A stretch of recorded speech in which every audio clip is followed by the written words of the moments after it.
So I'm just going to start a backup recorder now. It's always good to have more than one because sometimes they fail. You know how it is. I'm in Oxford, UK. Oh, excellent. I was in Glastonbury last year, so.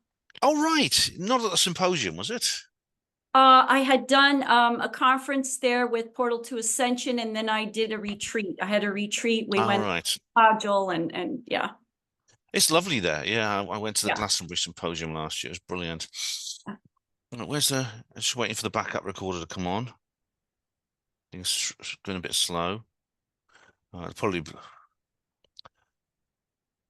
It's taking its time. Don't worry. We'll start, Laurie. We'll start. Okay. Okay. Do you want me to pause? Because I can pause. Oh, here it comes. Right. So You're good. So I'll just press start recording. There we go. And the backup. It won't interfere with the main recorder. It's just like Okay. So how are you doing? You all right?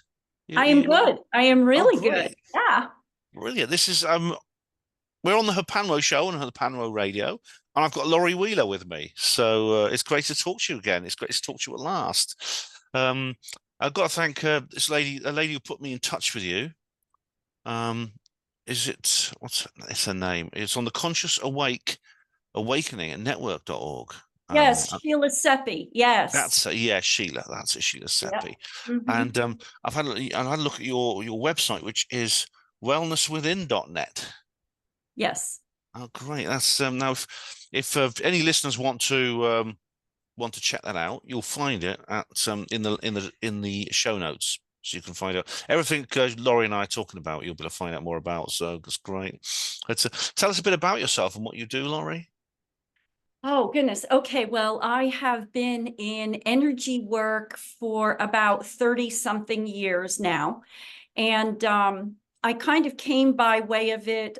Well, I've always channeled. I used to channel, or I have channeled Yeshua, Jesus, since I was 5 years old. So I've channeled for many, many years. And but I had sort of an awakening when my family and we built a house in New York State, and we built it on, which, unbeknownst to me, native burial ground. So it sort of gave me a rude awakening spiritually. I would say sort of a punch in the head is more like it. But also it was toxic water, well water, and we became sick in many different ways. And so I lost my memory. And what I had to do was I really had to learn how to become intuitive because there was nothing else to really rely on. I couldn't rely on my memory to tell me things. And so, when push comes to shove, you don't get a choice through that. So that's sort of how my second awakening came. But also with the spirits on the land, I also learned how to cross spirits over, how to work on the other side, across the veil. And I learned to bilocate, which is, if people don't know what that is, it's being in your present moment, but also being in another time. And so it was quite interesting how they taught me, Spirit taught me how to do that. So, so that's kind of how I came into it a while ago. And from there, it's just progressed through my desire to learn more. And I've had many experiences, and I work with many interdimensionals, angelics, codes, all kinds of things. Yeah. It's kind of like a mediumship type experiences you have. Oh, yeah. I mean, the channeling, you see, like, it's interesting that you had this experience of your house, because I know several people have had this experience with their house of the burial grounds, the Amerindian burial grounds, which sometimes date back to prehistoric times. And the idea that spirits appear a lot happens. I mean, there's a guy called Keith Linder, actually. He lived, I don't know if he's in the house anymore because it was so haunted, but he had a house near Seattle on the other side of the United States. And it was a brand new house, but he was having so many ghostly experiences. And my friend Steve Mera went to his house and did a research. He went all the way there to check it out. And that was on a burial ground as well. And funnily enough, he was also channeling the idea of channeling. So the word, these things appeared spontaneously. But he experienced the ghost of Irish immigrants as well from from the past, from the colonial era, things like that. But Mhm. you know, but now you mentioned Yeshua. No, I don't know what it'd be like, because I know that Americans tend to be more religious. I mean, I know that in this country there are people who are Christian, Right. probably more so in America. But and of course, lots of people believe in Jesus, and they believe in Jesus Christ. Um, but I don't know how do they respond to you saying that you were like having conversations with him in that way? Well, I think I was very careful who I would tell that to, of course. And I Hmm. was brought up in Catholic understanding. That lasted till I was in sixth grade. And then I decided that didn't work for me anymore at a young age. So I guess I don't know really why it was necessary, but it was part of my family culture. So, but I would have regular conversations with him, and I could see him. He would come and speak to me. He still comes and speaks to me, actually frequent enough, I would say. So he's still in my path, and but I think he's in many people's paths, and he's here for us. You know, his spirit of coming into Christ consciousness and understanding what that is, and opening our hearts and dropping into our hearts. You know, that's what he's about. And yeah, I think that's what our time is about. So I'm sure he's with many people. It shouldn't be too controversial, really, because let's face Yeah. it, when people pray, what are they doing? Right. Yeah. They're saying they're communicating with this divine spirit, Jesus. Right. And what's there's nothing. I mean, I know that it could be controversial in some areas. I mean, but I don't think I personally think there's absolutely nothing wrong with that. I mean, it's people express their faith in different ways. There was a lady called Shirley Bolstock I interviewed. She's from a very Orthodox Jewish background. Her family, but they accepted her. They accepted her as she was. Are your family okay with you and what you do?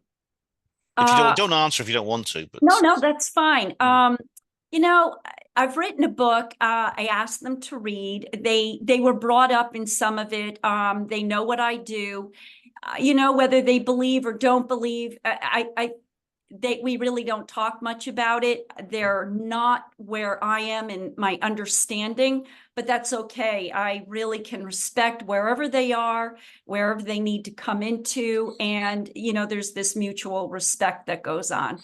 But that's good. beyond it, I don't know. But it's good you found this kind of détente, because I've had to do the same with my family, because I believe a lot of things which they don't. My daughter's a bit more open-minded since she got older, but she wasn't as a teenager. So that's good. It's good you managed to do that. On the subject of bilocation, now I've heard that word a few times, and this is something I believe happened spontaneously to me at some point. I was actually at a UFO type conference, a UFO paranormal conspiratorial type conference, and I suddenly found myself in the very same room, but it was different. A few things were different. Like there was a big table and people were sitting around it, and they were dressed, I would say, in a kind of retro way, and it was. I believe I possibly saw something that happened in that room many years earlier, many decades earlier. It only lasted for a few seconds, and no one actually saw me where I was in the room. I was in the room with them, but none of them saw me. And then suddenly I was just back where I came from. Um, Mhm. would that be a good description of bilocation? Yeah, as long as you are aware that you're in that room, and simultaneously, wherever you go, wherever else you go, you are there and you feel yourself, your presence there as well. Because you're, like it says, by location, you are in absolutely two locations. For me, what happened was I was in the backyard of my land, and I felt the tree, this old tree calling to me, which was on the burial ground, I found out. And I walked in the back and I leaned up against the tree, and I was immediately taken to another place, but yet I was still in the place that I was. And it was very clear to me. I didn't know what that was called for some years after, quite a few years, until I read more about it. it came to my understanding. But what was important is that I was to understand what was going on the land. Another timeline is really what it was. I just jumped timelines and was there, needed to understand what was happening, because understanding the puzzle pieces then helped me help people or spirits cross over. And then I was actually taught by the elders how to seal the land so no one else would incur anything that they shouldn't. So it was a great learning, actually. Yeah, and the so this was essential. Do you believe that you were being asked to help, and from your side, from the physical world, you were being asked to help? Absolutely, Mm. absolutely. They told me that. They told me that that was the reason we bought the land, so that there was, and I get goosebumps as I say it now, years and years later. Yeah, I was to help those cross over, not only the young spirit that was caught in my house, because we built a house, and so we, intruded in her area, but she didn't know she was caught between worlds. So, accessing her father to come and release her and bring her across. But then there were other spirits on the land as well, so helping them cross as well. I know that, they asked me if I would help and guide that, and they would tell me how to do it. And they would teach me many things actually thereafter. So, yeah. So Yeah. my capabilities really opened up. One thing that many people really don't know, and we could get into this a little bit if you'd like. I met Dwayne Ollinger of Blind Frog Ranch, which is next to Skinwalker Ranch. I met All him right. years ago, maybe 7, 8 years ago at a conference. And actually, my husband met him first, who was in another place, and said, "You should have my wife read for you." So he came in, and I read for him, and I told him a lot of different things that were going on in his life, which he said to me, "How would you even know that?" And I said, "Well, that information is being opened so that I can share with you what's going on the land, under the land, over the land, everywhere." But then he also has a partner, Charlie, and you can see him on Discovery Channel. He's got a program there, Skinwalker Ranch. And I read for I've seen Charlie. there's a TV series I've seen of Yeah, that. it is. It Is that is. the one? It's quite good. Yeah. Yeah, and there's several, but I think the latest one is very good. Yeah, well, they're getting Mm. in deeper. They're learning more, because there's a lot going on. There's multi-levels going on. You have the Native American factor happening there. You have the extraterrestrial factor. When we were on the land, one of the first times we did a shamanic journey. I led a journey, and actually the reptilians came above and came to see what we were actually doing on the land. I also met some gold beings, very small gold beings, which later on I actually found. Dwayne took us to some petroglyphs, and you actually can see the carvings in the stone of these beings that I met there. And they were quite benevolent. They were beautiful beings. They shared a lot of information. But one of the fun things when I first met them, the one being came up to me and kind of tipped its head a little in an odd way, and telepathically said to me, "We are as curious about you as you are about us." And it must have heard me, in my mind, thinking, "Wow, I'm so curious about this being." So it answered me, But I'll just mention one of Dwayne's partner, Charlie, on the program. I read for him as well. He was a detective at the time, and one of the spirits of a case that had gone cold for quite a while, she came to me while I was reading for him and showed me exactly where her body was, so that her family, that they would open the case and that her family could put everything to rest. And I think it was within a couple months later, Dwayne had called me and said that they reopened the case and that they did find her body just where I had mentioned. So, Wow. and I've done other police Mm. activity, years ago. So these are the capabilities that opened when, you know, connecting to spirit and remembering who I am. Yeah. Oh, right. That's because that's an aspect, I think, of paranormal investigation that you don't often get. I mean, Steve, to his credit, I mean, he did a good job with Keith's house and with his with the other guy. What was the other guy who went with him? I don't know, but two of them went over from England and investigated. But Hmm. I suppose it's a scientific study, gathering data, gathering evidence of the presence of the spirit. But I suppose the question you have to then is, well, what exactly is this spirit? I mean, we know that I know enough to know that spirits have spirits of the departed. I mean, they're truly incarnate. They are permanently incarnate beings, but they're the spirits of the departed. That's people who lived as we did as human beings. They do retain some memory of the life they lived. Absolutely. I've had experiences myself with.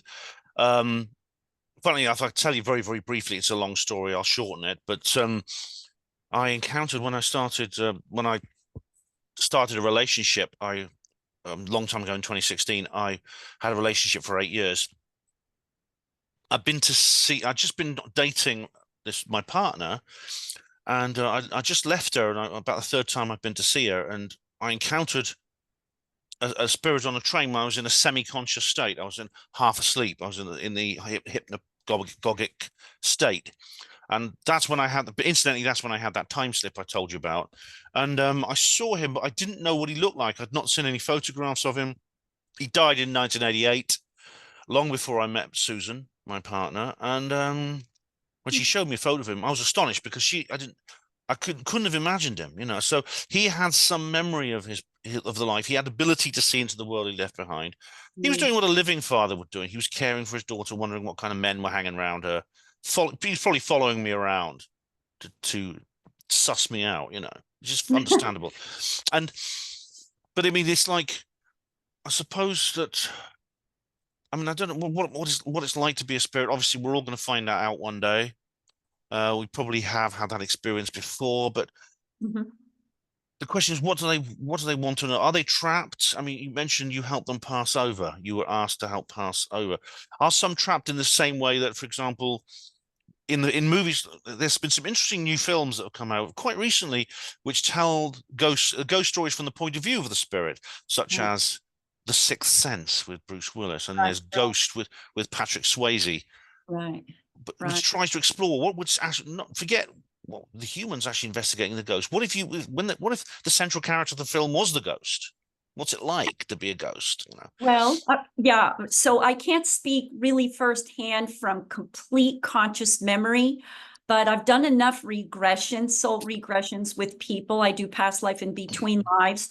And so I get a good smattering of information. And I do, you know, working across the veil and speaking with many and such, and working with spirits, you know, the presence of spirits, each has their own frequency, right? So when we call in, when we say, you know, say mom's passed over and we want to talk to our mom. When we put that energy out, that's a specific energy, a specific frequency, resonance, and that speaks only specific to that. In other words, it magnetizes, it calls, it brings it in. And usually often we have to be in a little bit different brainwave, you know, not the beta, sometimes a little bit deeper, like more the alpha, where we're taking some deep breaths and quieting the mind. I think that's why when you were partially asleep, it came in for you, or why that happens for many people. And why we do hypnosis and all of that, because you're lowering your brain waves so that you can access the information and access them. And then oftentimes the ancestors, you know, our ancestors will hang around to be part of our guidance system, because they really still feel strongly how they love and care about us, but it's in a bit of a different way than what we experience here on earth, because we have baggage and, you know, conditioning and things of that nature. Once you cross over, you don't have that like that. So it's different, yet it is a loving experience.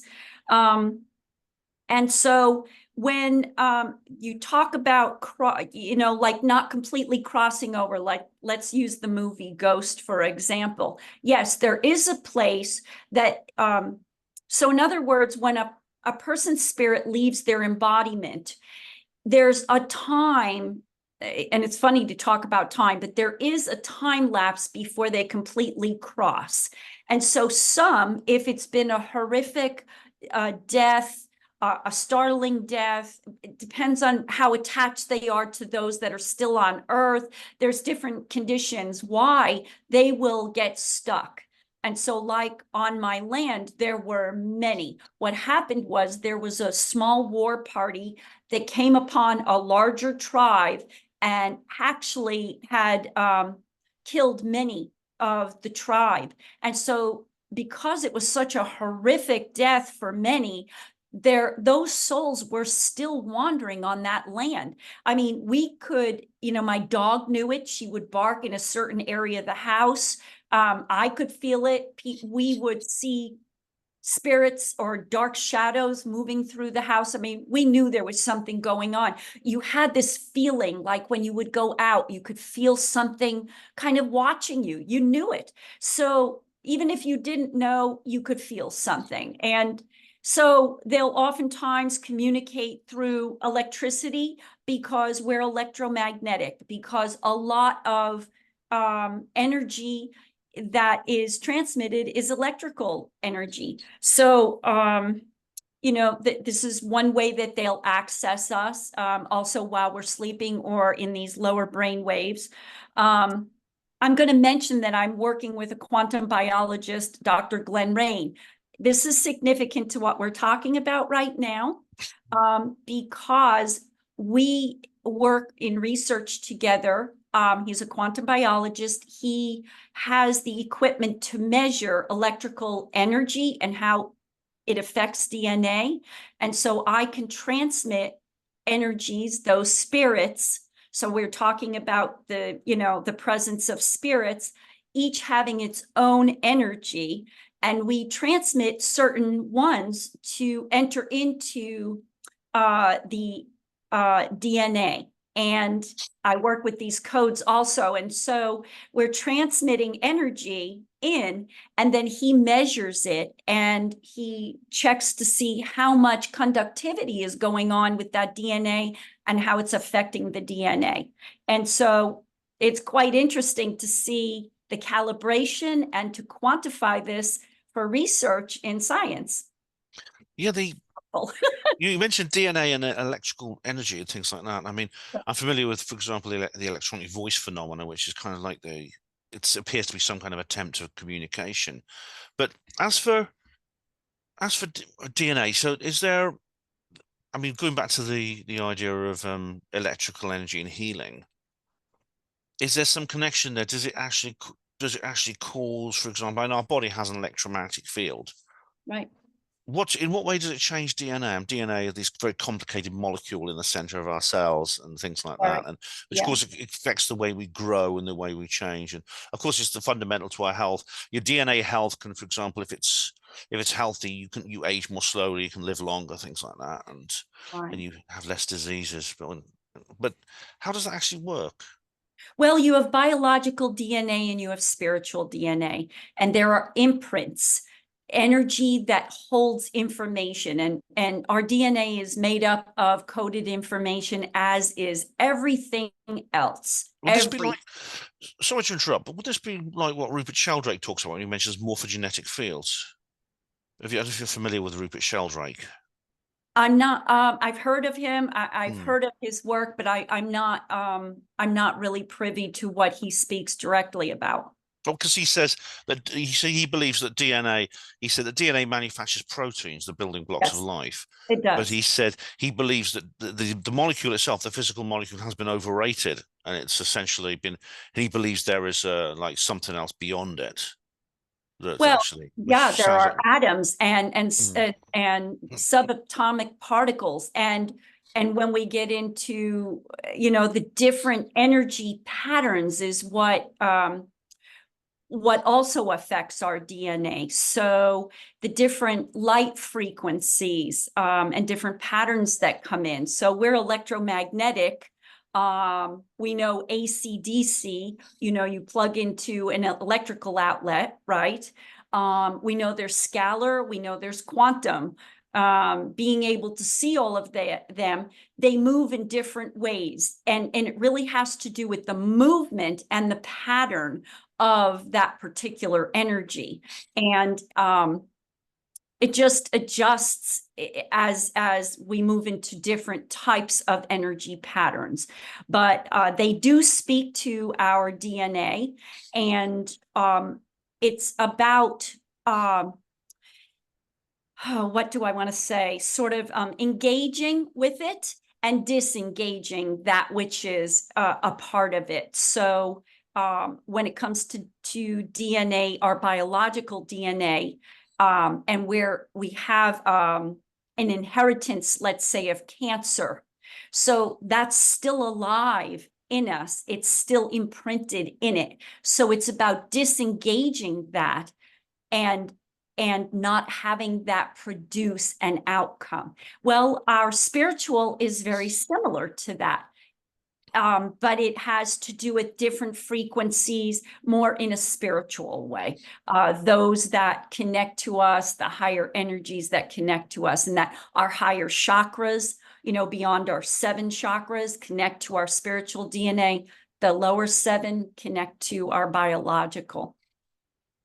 Yeah. So, I mean, if you go to any doctor, they'll say, "Well, that's crazy. That's nonsense. It's nuts." Oh, yeah. I know. I mean, well, I was a hospital porter for 23 years, and I've seen the healthcare system from the inside, and I have a lot of criticism of it, and Mm-hmm. it's. I know there are doctors, medically qualified, who've disagreed with that consensus, and they've ended up paying for it really heavily. They've actually lost their licenses and things like that. Ghislaine Longto and people. She's a Canadian lady. I don't know if you know Ghislaine Longto. She a few years ago she became she was a doctor in Quebec, Canada, and ended up being struck off because she said some of the things that you talked about. I mean, about the spiritual side of things. So what's I mean, I'm always curious because there's some people who have a tendency towards good health, and others seem to have a lot of health problems, and these are not necessarily related. These different health conditions, and there's also there's no identifiable syndrome connecting them. So, well, a lot of it is inherited, and depending on where you're coming from, your biology, what is activated, the stressors in your life that activate things going on in your systems.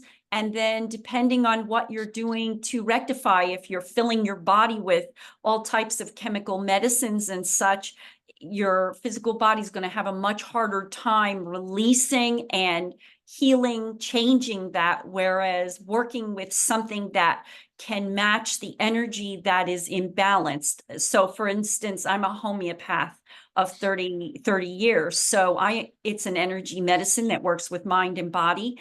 And we look at a whole person, individual, who you are in your mental, emotional, and physical makeup. And there's main threads that run through.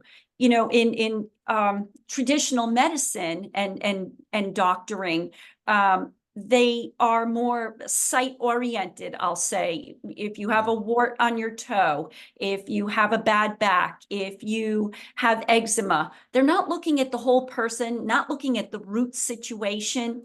And so in order to clear something like, say, breast cancer becomes activated because you have a stress in your life with your mother, then that can be inherited. It can also be due to the stress. And then if you go and do chemotherapy, you may or may not release that completely from your system.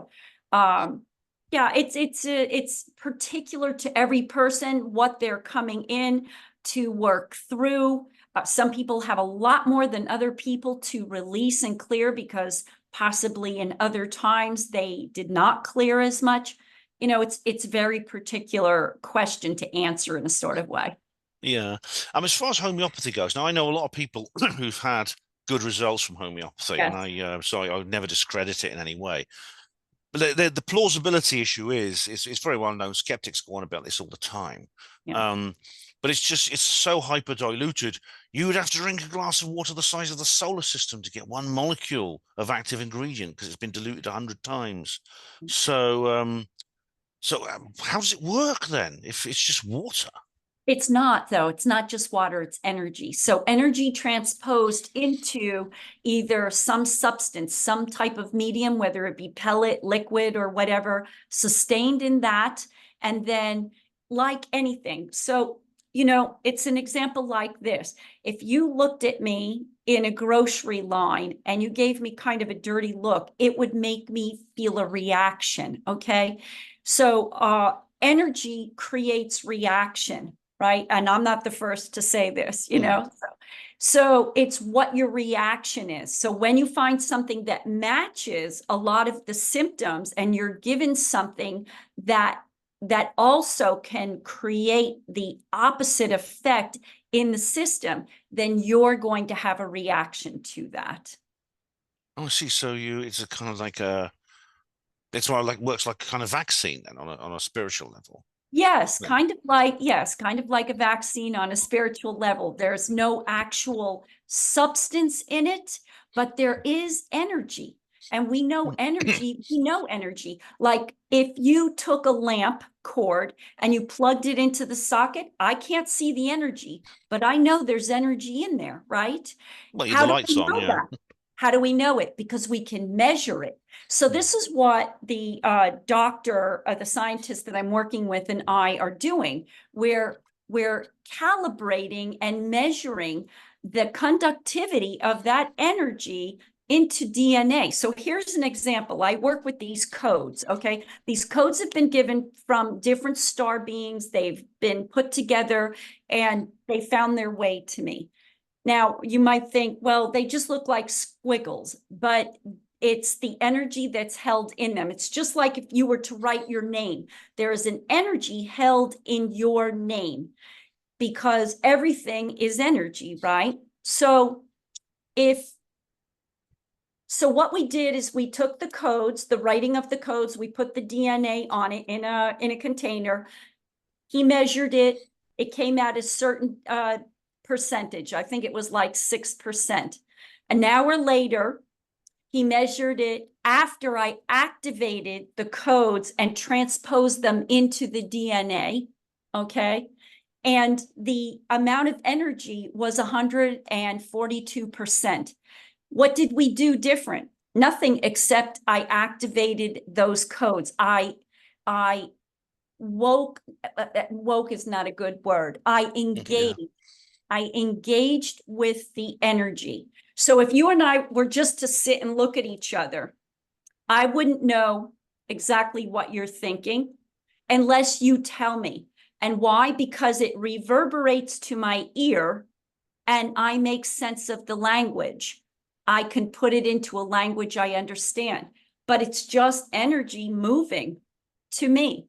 It's the same thing. It's activating and engaging. That's what activating is. It's engaging with something. Yeah, it's excuse me. Yeah, I've noticed a little bit about that because water in particular seems to be a very good receiver and it can reproduce these patterns very well. I mean, Greg Braden, you know about Greg Braden, the Heart Math Institute? He's written a book about that as well.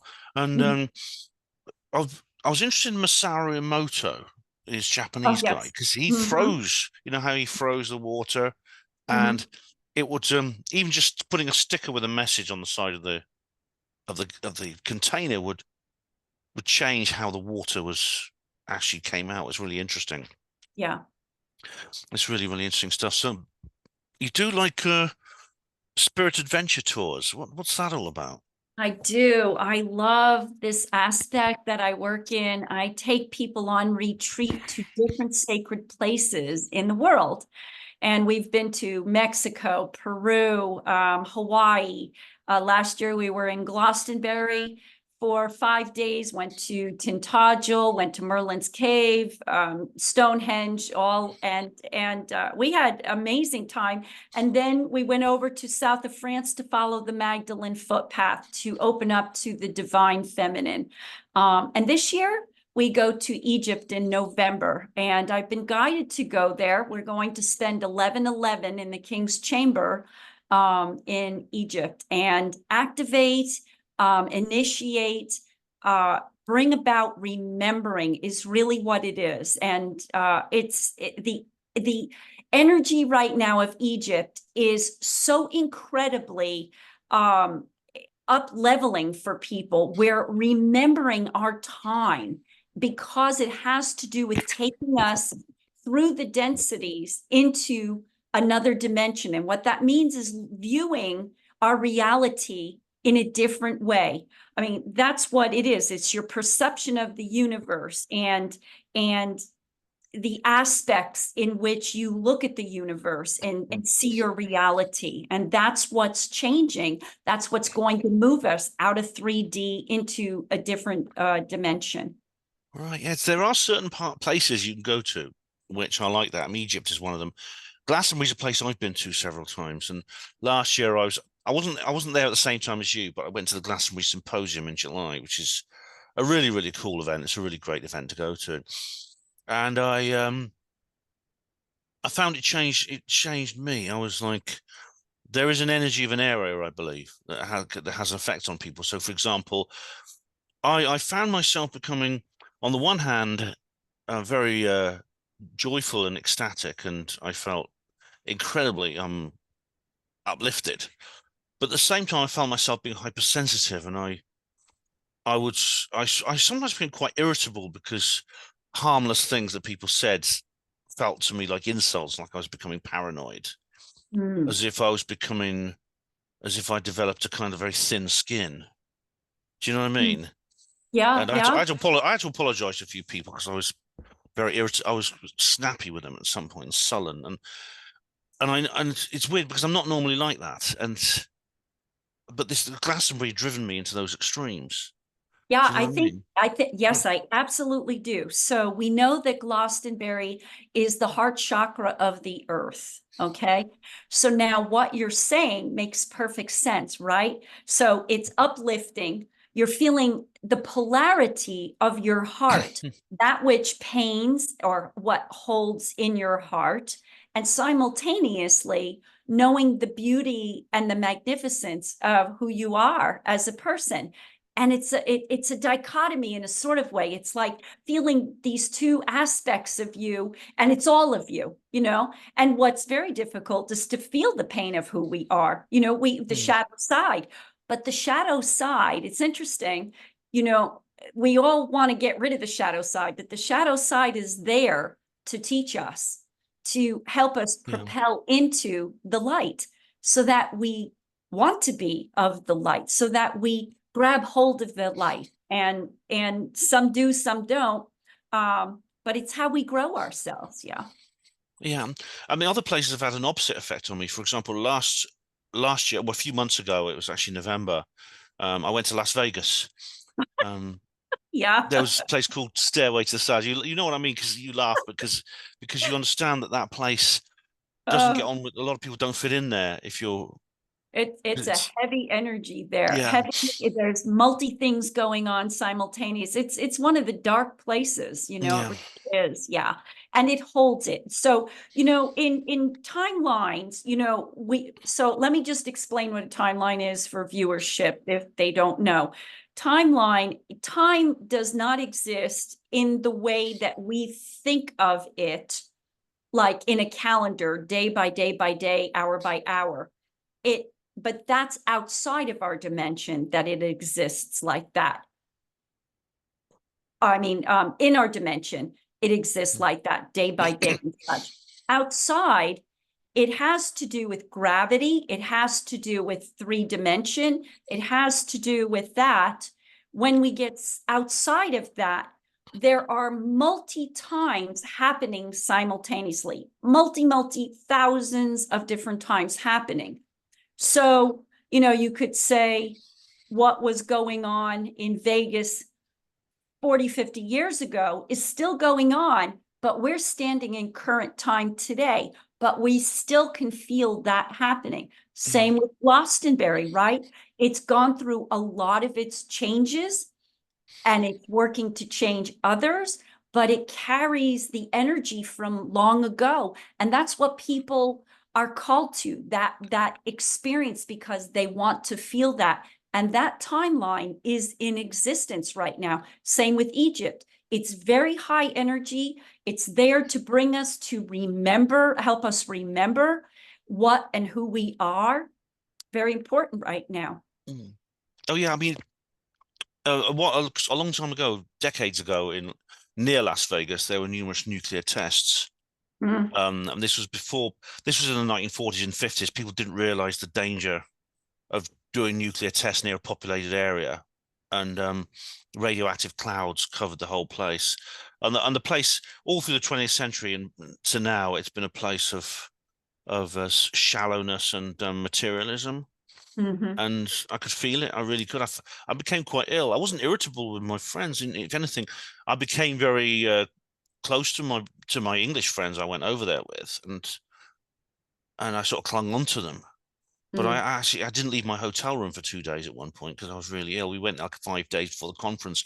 Once I got to the conference, I was fine. I don't know if you know Stairway to the Stars. Oh, yes, I do. Very much. Yeah. It was a brand new one that's just started. It's lovely.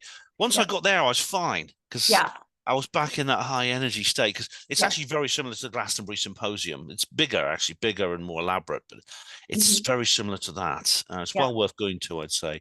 And that was at the Luxor complex, which is all designed to look like ancient Egypt. It's in a big pyramid, a big black pyramid.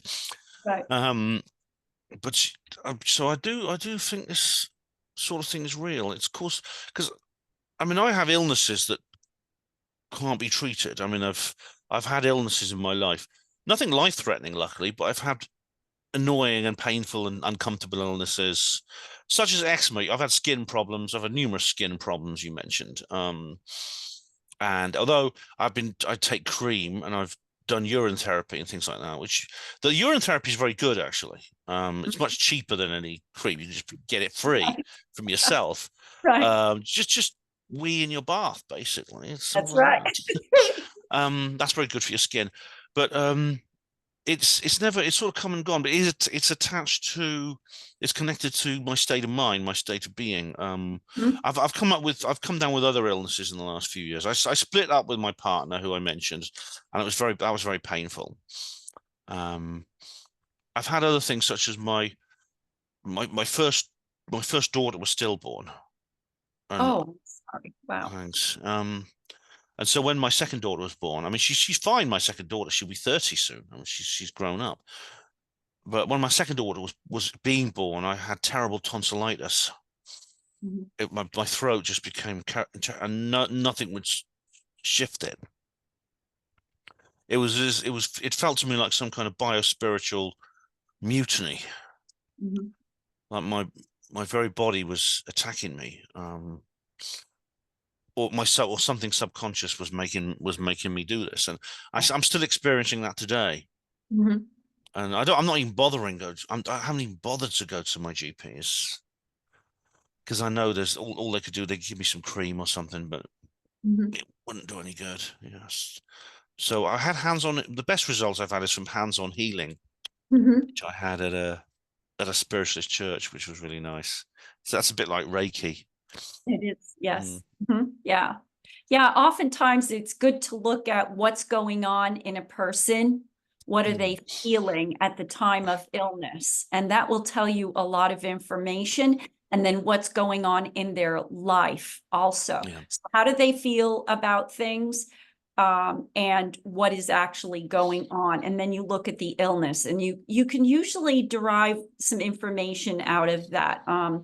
And that's how we find out what a little bit deeper understanding of things, So if you think about your throat, your tonsils, they absorb poison, because that's what tonsils do, right?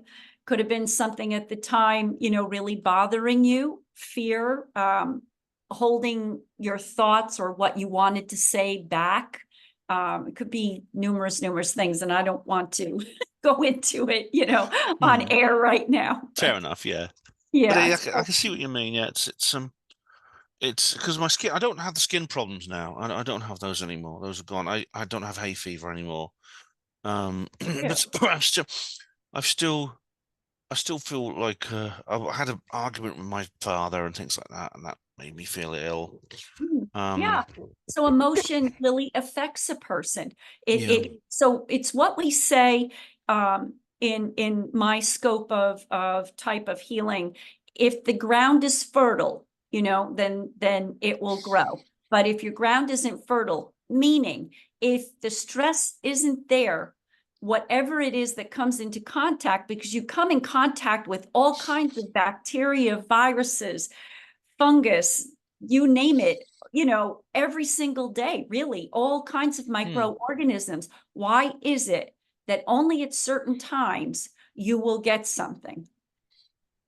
Well, Most this of is the time the you can ask somebody, it's something stress related affecting them. And maybe it's been for a little while and then, you know, it happens, the reaction. this is the theory of the germ theory versus the environment. Yeah. I mean, I can't remember the actual term, but there was this debate between Louis Pasteur and Antoine Béchamp, these two French doctors, and Pasteur sort of won, and Pasteur became the kind of like the kind of godfather of modern medicine, which was about like, I mean, I understand hand washing. I understand you need to do that and things like that, but it got to the point where he was saying, well, basically, humans are best in a completely sterile environment, which is not true.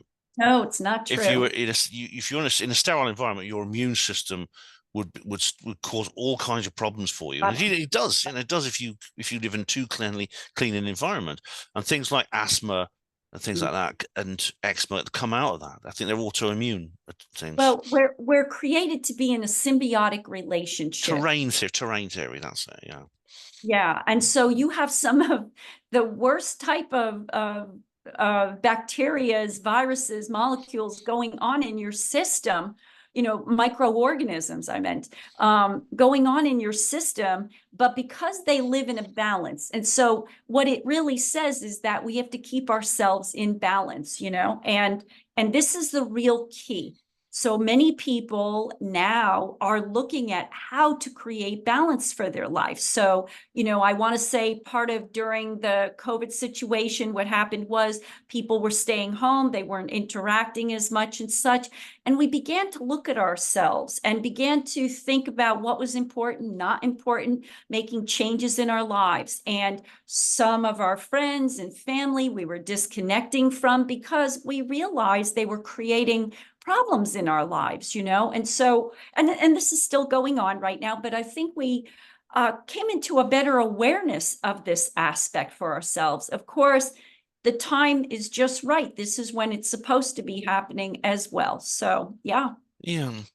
I mean, you mentioned the 11/11. I'm going to come back to that because you're going to experience the 11/11 in Egypt. I've heard about, I remember the 11/11 thing began sort of like soon before the 2012 Mayan calendar day. Do you remember that? And everyone kept saying, I keep looking at the clock and it's always 11/11. And I saw this random number and it was 11/11. And what's that all about? And why is it so important to go to Egypt at these and places like that at these moments? Well, they're high energy moments. They're when things are, the energy is of a, you know, I want to say the portal's open for the energy. It's like the Lion's Gate during August and other times of the year, solstices, you know. Let's see, the Mayans knew that there were at certain solstice when the light came in and it hit a certain way. When I was in south of France, one of the small sanctuaries that were built with the statues through the stained glass on September 17th at a certain time of day, the light would come through the stained glass and highlight just a particular part on a statue that was information coded in that statue, in that understanding of what that statue meant. No other time throughout the whole year. So these times are very important for us. They enable us to activate and initiate new happenings for us. And so being in the King's Chamber, where so much goes on, so much history, so much energy is still there. So one of the beings that I work with, I channel the Sphinx actually, and have for a while. And I'll just let people know that I've been in the Sphinx. You're not allowed to go in it, but I've been in it. It's brought me in. And what it does is it teaches you who you are, why you're here. It opens up the path for a person to understand themselves. And so each sacred place has this, and at certain times it becomes activated. And so that's what we're going to be doing there is opening ourselves to be activated. Oh, cool. You say in the Sphinx. I mean, I'm sorry, in the pyramid, in the pyramid. Oh, I see. chamber. Yeah, sorry. You channeled the Sphinx. The Sphinx I is do. yeah, because it's been revealed recently. It's much older than the other artifacts on the Giza Plateau. It may be several millennia older. Yes, and because actually, that's rainwater erosion patterns, and there was no rain. It was still dry in Egypt in the ancient Egyptians because they had to wait for the flooding of the Nile to irrigate the land because it didn't have rain. But it used to be wet. It used not to be a desert. Yeah. well, they do feel that the Sphinx. So actually, I'm going to reveal something. I don't know if everybody knows this, but there actually were two Sphinxes. There was a male. I don't know if Sphinxes is the plural, but there was a male, and the one that exists now is the feminine. And then when one of the pharaohs came in and changed the facing of it, but it was there to built, and a lot of information is held in the Sphinx. This is what she tells me. Everything mankind needs to know is right here. That's what she tells me. And that's powerful when you really think about it. But how do we access that information? It's there. It's for us to access, but we have to come to a certain point for us to be able to really utilize what that information is telling us. That's why where we are right now, we're not farther where we are than where we are, because we're not ready to hear what is, on the horizon, so to speak. Yeah, but it has a lot to share. So do the hieroglyphs and the walls of the temples and such. They also want to share information. So I work in psychometry, which is I can put my hands on something or be close to something, and I can hear the history, and I can tell what it's saying. And so I want to translate that for people as well. Yeah, that's true. Psychometry, of course, is another thing that the more open-minded police detectives will do, like this guy Charlie you mentioned. Yeah, if they're more open-minded, they will. Of course, it's not admissible in court, but it could be very helpful to get into the stages where you can gather evidence and things like that. Yes. Definitely. That's. Do you believe, therefore, that humans are, in a sense, we've well, it's an ancient idea that is repeated in Christianity and Judaism and Islam, which is that we've fallen from a state of grace. This was the symbolic story of Adam and Eve. I mean, I don't believe Adam and Eve literally existed, but it's an allegorical tale about our relationship with the divine, that we fell from a state of grace, and the mission of humanity is to return to that state. Do you believe that? Exactly. I do. But I assign a little bit of a concept is, when we call it fallen from grace, the only aspect of that I can really understand is that I haven't gone anywhere, and that nothing is different. It's my illusion that creates that. I am who I am. We are all magnificent souls. We learn through our egoic self. So that's what I believe it really talks about.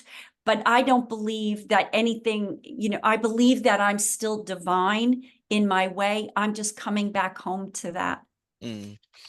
Yeah, that's interesting. It's an interesting concept. I mean, it's the one thing the divine can't have, which is to become itself.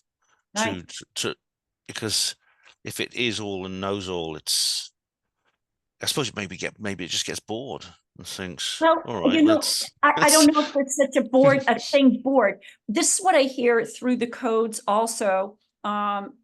As they share with me information, they tell me where our souls are like, and life is like a kaleidoscope, you know? So if you've ever looked through a kaleidoscope, source begins, okay? And source wants to know everything and more and more and more and more. And when we reach a certain point, we're going to come back and kind of do it again, but maybe in a different flavor, right? So it's this concept of the kaleidoscope constantly changing, constantly. But as it changes, it grows, it learns more. This is what it's about, you know? And to look at it intellectually, you say, what? well, it's I want to do that, you hmm. know? Well, another of my guests, a regular guest, actually, Anthony Peake, he often talks about.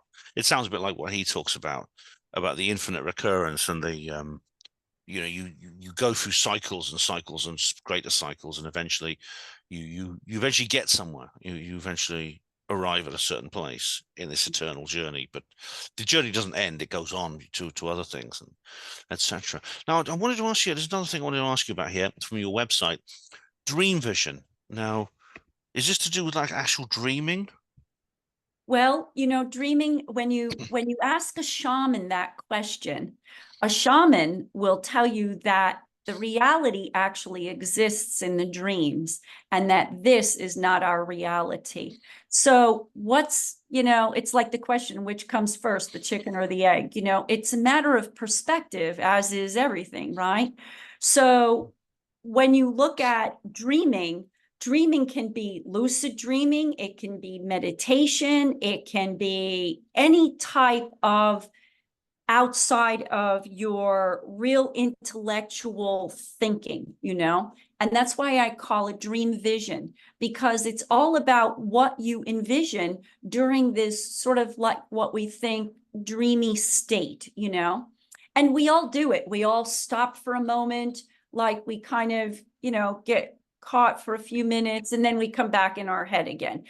We do it quite often, every single day, numerous ways.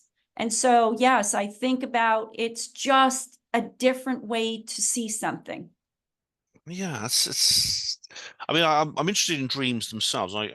Funny enough, sometimes I can't remember dreams. I get little, tiny little kind of like clips of them, tiny little. It's the moment it appears in my head, it just disappears.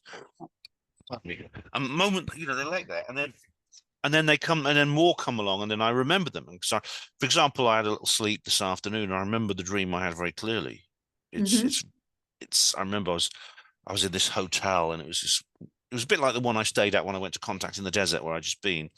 But it wasn't the same place. It was very different in many ways. And I was trying to help someone find their luggage and things like that. It was very, very interesting. I sometimes wonder where these things come from. I mean, the idea they have a deeper meaning, of course, even materialists like Freud accepted that they have a deeper meaning Right. and they reveal something about yourself which you don't necessarily know in your Yes. own world. I mean, Well, like, dreams can be multi things happening. So some dreams are about how your subconscious, which is your conscious pulling in and storing in sort of what I call the back shelf, and then it comes awake and alive at night when we give it more permission and the mind chatter quiets down. So we're holding different things, patterns and ideas and things in that up on that shelf. It comes awake. So let's take something, like I remember having a dream many, many years ago, and Arnold Schwarzenegger was in my dream. And I thought, what's Arnold Schwarzenegger? And then I asked myself what I would say to somebody. Well, what does Arnold Schwarzenegger mean to you? What's my reaction? My reaction is, well, he's this very strong, man, and powerfully, physically powerful, and that. And so in the dream, that's exactly what it was. And it was depicting something of power and strength. And so now you can start picking apart your dream and understanding it better when you understand the themes behind the symbols, because that's just what they are, symbols. But then there are other times where we go other places, when we don't stay. Part of us goes off somewhere else. We're visiting all different places, having different experiences, and you may be bringing in parts of that. There's another aspect of the soul in that we're not only in one place. Our soul, depending on the wisdom of your soul and your maturity, you may be in multi places simultaneously. You could be on another planet. You could be in another part of the planet itself, like Earth. You could be in numerous places. And again, this does depend on the maturity of your soul, how many times, how capable, and all of that. So we'll say young souls really don't do this like an older soul does. And so you may be also receiving in some way, some type of energy information coming from that happening as well. So to just dissect a dream, it's not so easy. Yeah, I mean, in my dreams, I'm often in different places. Obviously, I don't feel I'm in a different place now. I mean, that's presumably I might bump into myself. Otherwise, I might actually meet myself. Right, Which would be a right. bit embarrassing. I wouldn't know what to say to myself. But is it like are you talking like different worlds, different dimensions, parallel universes, things like that? Yeah. Right. It could be all kinds of things going on, And Mhm. as we're waking up more and we're coming in tune, we're coming into a higher attunement and a higher resonance, we're more capable of receiving and actually being aware of that now. So I hear that with people's dreams as I take information. Yeah. Oh, great. Well, we're gonna have to leave it there, I think, Laurie. But it's been great to talk to you, and it's been really interesting. I'm sure we could talk for much longer about all kinds of other things because you obviously have a wide variety of different knowledge fields and activities. So it'd be great to get you back one day, get you back on the show. But this show, I mean, I know we're talking to each other. We've got the camera on, but it's audio only, so we don't need the images. It's just nice to be able to see each other, I think. It's sometimes Okay. easy. It's much easier to talk to people when I can see them. But this show goes live 8 p.m. It's because we're pre-recording now, but every 8 p.m. every Thursday UK time it goes live. And I'll send you the notice. Don't worry, I'll send you the notice. It'll probably be next week, but it could be 2 weeks or 3 weeks. It depends. But I will let you know in advance. And when the show's gone live, it's immediately a free podcast, which you should be able to download. I'm still working on. What I do is I'll download it and put it into archive.org so that people can download it there if the Spreaker system doesn't work. It's a bit of an ongoing problem I've got with my station. But so if people want to know more about you, what's the best way they can get in touch with you? Well, they can go to my website and send me, their contact information. That's probably the easiest way. And that's wellnesswithin.net. Easy to find. I also have a Roku channel, so they can find all that information. Those links are on my website. Yeah, it tells a little bit about everything that I do as well. Excellent. I found other interviews with you as well online, so people can listen to other people talking to you, which is great. And I'd say to listeners, like if you go to the show notes right now, you'll see a link to that particular website. So get in touch with Laurie and let her know you're interested. And well, Laurie Wheeler, thank you very much. It's been Well, great to talk to you. oh, it's been my pleasure. Thank you so much for having me. I loved sharing with you. And if don't hang up, I just want to mention something when we're finished here. Yeah, sure. So this has been the HPANWO show on HPANWO Radio with me, Ben Emlyn-Jones, and Laurie Wheeler. So thanks very much. Okay. Yeah, that's the end. That's it, Laurie. Yeah.